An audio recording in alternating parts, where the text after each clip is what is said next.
It's 3:14 a.m. when the burner phone in your bedside drawer vibrates against the wood with a hollow, rhythmic thud.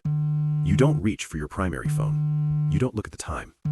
You already know that at this hour, a vibration doesn't mean a telemarketer or a wrong number. It means a crisis has reached a boiling point in a time zone halfway across the world, and you are the only person with the cold blood necessary to freeze the liquid assets before they evaporate.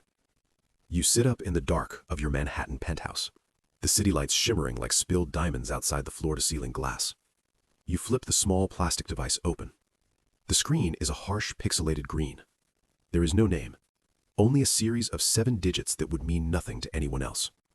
To you, it's the signature of a senator's son who just spent $3 million of undeclared campaign contributions in a Macau casino in a single night. You don't say hello. You wait. The voice on the other end is frantic, breathless, and wet with the sound of genuine terror.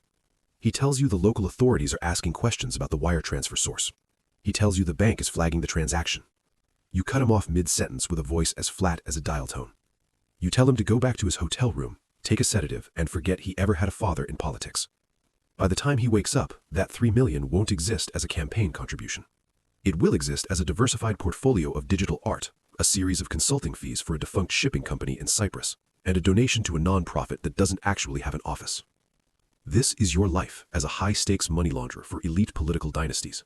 You are the invisible lung that allows the world's most powerful people to breathe under the suffocating weight of their own corruption. You don't deal in duffel bags of cash or back-alley handshakes. You deal in the abstract. You move numbers across borders with the speed of light, hiding them in the friction of global commerce until they come out the other side clean, crisp, and ready to buy an election. You walk to your study, a room with no windows and a dedicated encrypted server. You log in using a biometric key that reads the unique map of the veins in your palm. The interface is minimalist, no logos, no branding, just raw data streams. Your first task is the senator's son. You initiate the layering phase. You split the $3 million into 400 separate transactions, each one just under the threshold of international banking red flags. You route them through a series of shell companies you established 3 years ago in the Seychelles. From there, they flow into a legitimate real estate development project in Eastern Europe that has been under construction for a decade. By 5 a.m., the $3 million is gone. It has been absorbed into the global economy like a drop of ink in the ocean. You lean back in your chair, feeling the familiar hum of adrenaline begin to fade into a cold mechanical satisfaction.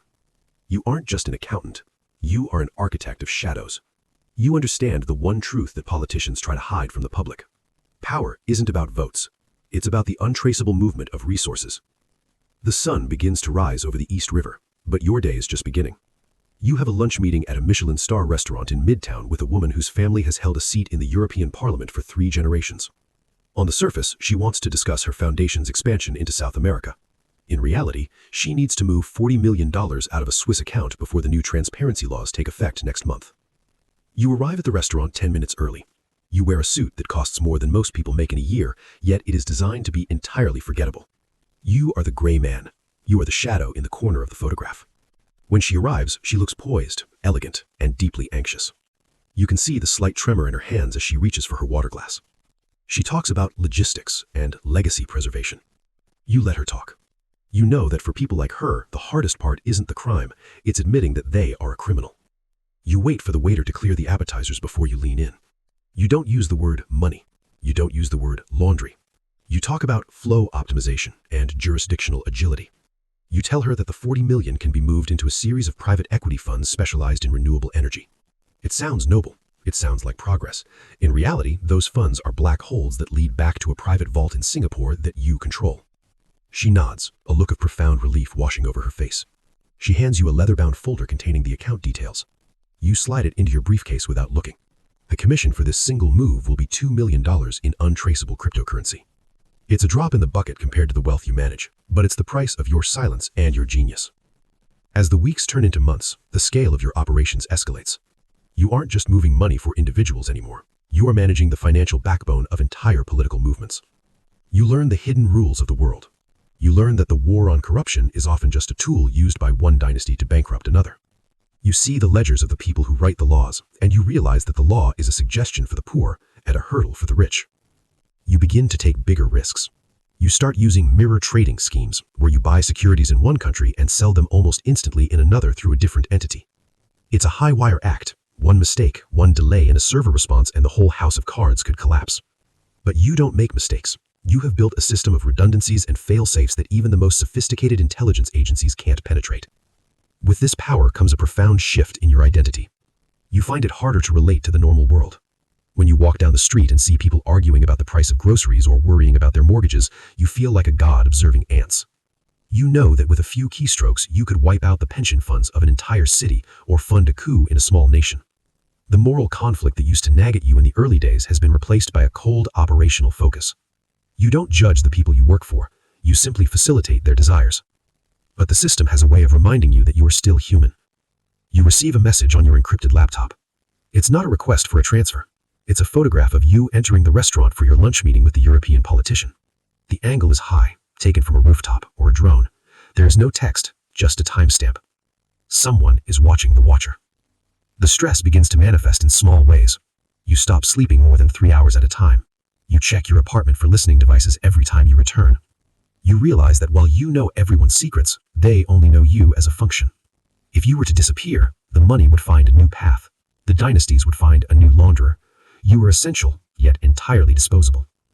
You decide to initiate your exit strategy, a complex plan involving 3 different identities and a series of offshore accounts that even you can't access without a multi-signature key held by 3 different lawyers who don't know each other. But as you begin to move your own commissions, you realize the gravity of the realization. The people you work for don't let their secrets walk away. You are sitting in your study when the burner phone vibrates again. It's the senator's son. He's not frantic this time. He's calm. Too calm. He tells you he's at a private club in DC with his father and a friend from the Treasury Department. He says they were talking about how efficient you are. He asks if you've ever considered a permanent position as a special advisor to the family's estate. It's not an offer. It's an ultimatum. You look at the screen, the green glow reflecting in your tired eyes. You realize that you have laundered so much power for so many people that you have become a part of the currency itself. You are a walking liability, a ledger that can never be shredded. You log into your server and see a new transaction pending. It's a massive transfer from an unknown source, routed through your personal exit accounts. They're not letting you leave, they're framing you, creating a digital paper trail that leads straight to your door if you ever decide to stop serving them. You reach for the mouse and click accept. The numbers begin to move. The cycle begins again. You are the high-stakes money launderer for the elite, and you will be until the day the shadows finally decide they no longer need a witness.